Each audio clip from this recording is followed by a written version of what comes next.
In this haunting investigation for their paranormal TV series, two seasoned investigators and their brother, Josh, set out to explore a chilling location tied to deep historical tragedy. Their destination, a housing complex built in 1918 by the Youngstown Steel Company. Once a thriving development with over 160 rooms, the building was intended to house steelworkers and their families, offering comfort and stability during a booming industrial era. But everything changed in 1977, on the day now known as Black Monday, when the steel mill suddenly shut down without warning, leaving over 5,000 people unemployed overnight. Is just the worst possible news that we as your elected public officials could have received. The economic and emotional fallout was catastrophic. Some residents, overcome with despair, tragically took their own lives within the very rooms gifted to them by the company. Since then, the housing complex has stood abandoned, swallowed by time and shadow, with countless reports surfacing of paranormal activity. The team was called in after multiple claims from urban explorers, locals, and property staff said the location was alive with spirits. They have unfinished business and they don't know what to do. All those years, all those people that came in and lost their lives in here because they overdosed. There's a lot of ghosts. Once on site, they decided to split up for a wider sweep. Investigators Sean and Pitt headed into one wing of the building, while their brother, Rocky, stayed in another structure nearby, equipped with a spirit box to make contact. As Sean and Pitt explored their section, something strange happened. Hi, my name is Rocky. Can you tell me your name?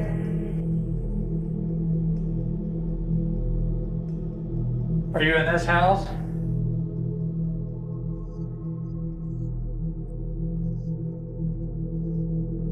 Did you hear that? Dude, I swear that sounded like somebody yelling Josh. I thought it was Rocky. They distinctly heard what sounded like Rocky's voice calling out to them, only to realize later that Rocky was nowhere near them at the time. He had been in the other building, deep in a spirit box session, asking questions to whatever might be lurking in the dark. Later that night, while outside regrouping, the brothers once again heard a voice cry out for help, clear, distressed, and unmistakably human. What's wrong? What happened? Nothing. What are you doing? Why were you yelling, screaming? I wasn't.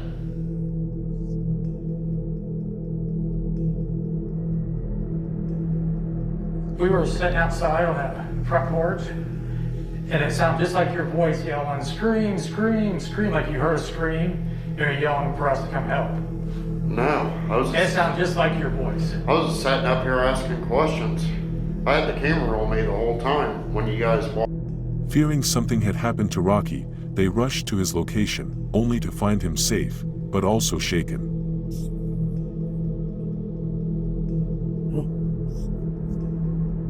As the night progressed, Sean volunteered to conduct a solo investigation in the top floors of the building.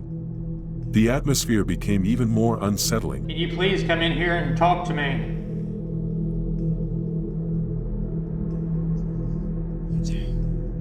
Whoa.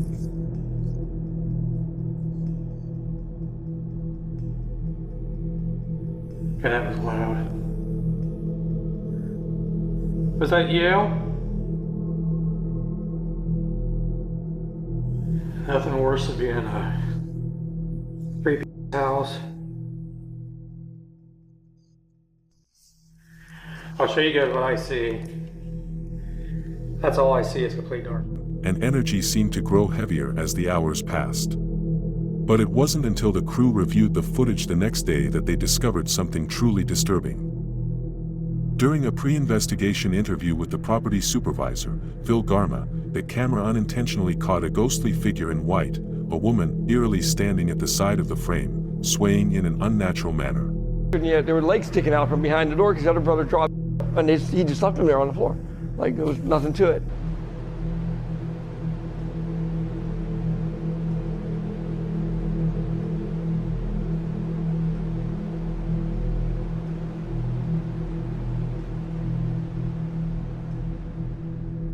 The figure was never noticed during the shoot, and no one else had been present at the time.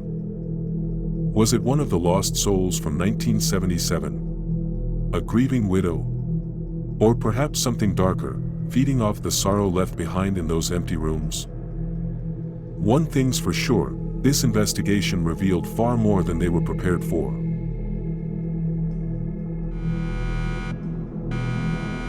Viewers, you can send your creepy footage to Creepy Chronicle and subscribe to our channel for more eyes-opening contents. In this creepy doorbell footage, Jeff and Phil, two seasoned investigators, are seen exploring the historical house, a building dating back to the 1800s, now functioning as a shop run by a man named Stephen. Locals claim the house is haunted by the restless spirit of a woman, and many who've stepped inside have reported unsettling experiences. Determined to uncover the truth, Jeff and Phil set up multiple cameras and monitoring equipment to capture any paranormal activity that might unfold during the night. From the start, the atmosphere inside the house felt overwhelmingly tense. While Jeff kept a close watch for movement and signs of disturbance, Phil attempted to communicate with the spirit directly. Not long after, the house responded.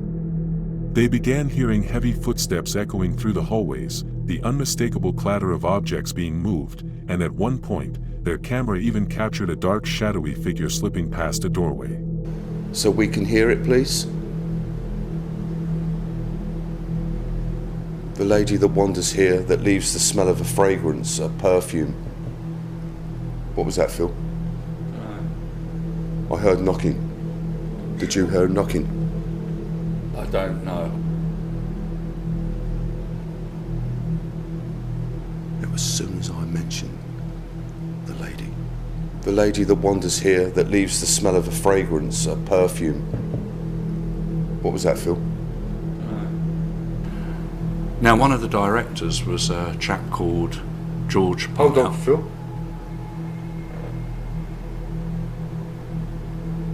Yes. I heard a voice. Something to do with Yankees? I heard it as clear as anything, and I was looking at you. I thought it was you, and it wasn't you. Until after the war, when they decided that they were going to go back to what they knew best, and that was shop fitting. Now, one of the directors was a chap called George. Hold on, Phil. What was that? It's the REM pod going into alarm. The temperature's gone into alarm. Oh, I heard a chink of something as well. Yeah, I did. Somewhere behind you on the pottery again, Phil? Yeah. Yeah, I did. Could you do that again for me, please?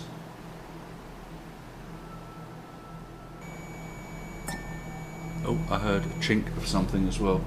Yeah, I did. Somewhere behind you on the pottery again, Phil? Yeah.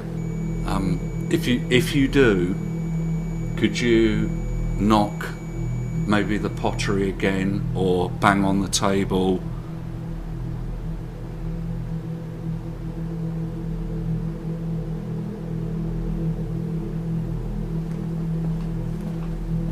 Someone's walking. I heard something then.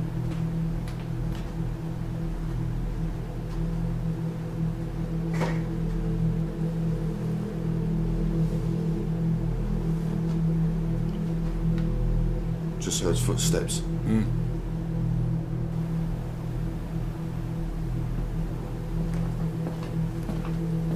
Someone's walking.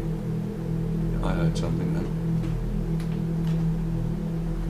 We have a laser grid pointing directly towards me, which is on a motion sensor. So if the laser grid goes off, it's because something has moved in front of it, and it isn't me.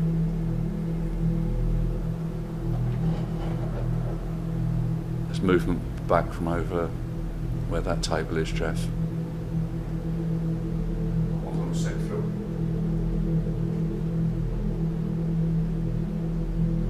Oh, and the laser grid's just gone off.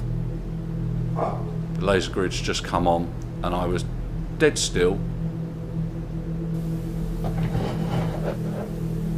There's movement back from over where that table is, Jeff. But they survived, whereas the occupants of the houses that went away the other direction, I heard you then. Did you hear that? Yeah, I heard that.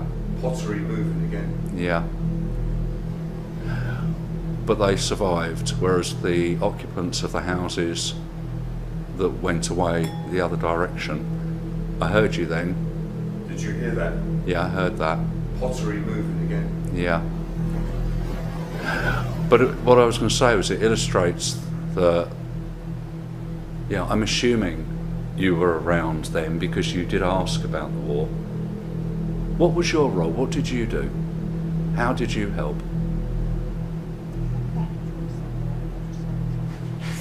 Help. What was that, Jeff?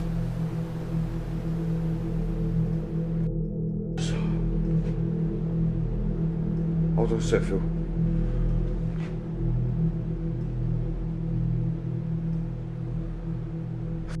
That come from? What was it? A woman's voice. A woman's voice, something to do with factory outside. That's part of what I heard. It made me jump.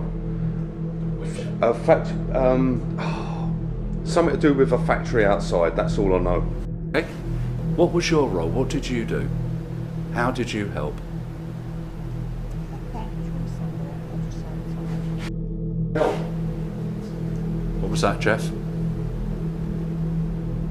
Did you work for them? Make a noise now, or tell us if you worked for them.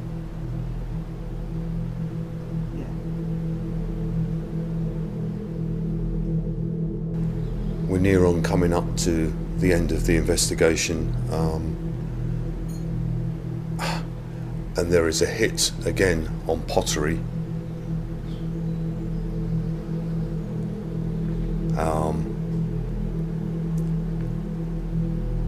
And I was going to say, if there's something that you can do, if you could do it for us, if you really do want to get our attention,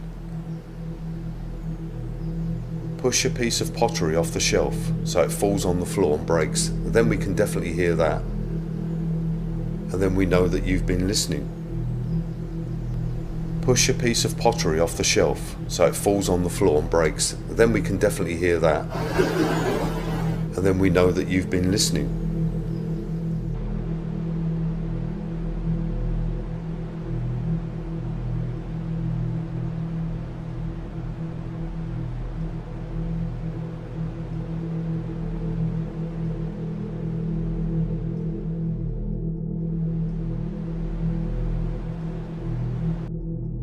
The activity intensified, and it became increasingly clear that they were not alone. The sounds grew more deliberate, as if whatever was in the house wanted them to know it was watching. The chilling combination of whispers, pots shifting on their own, and unseen footsteps suggested the presence in the Will house wasn't just residual energy, it was something aware, intelligent, and active. One thing is certain, something still lives within those walls, and it doesn't want to be forgotten. As we approach the end of this video, I just wanted to say, if you've enjoyed the thrills and chills, don't forget to subscribe to my channel for more hair-raising content.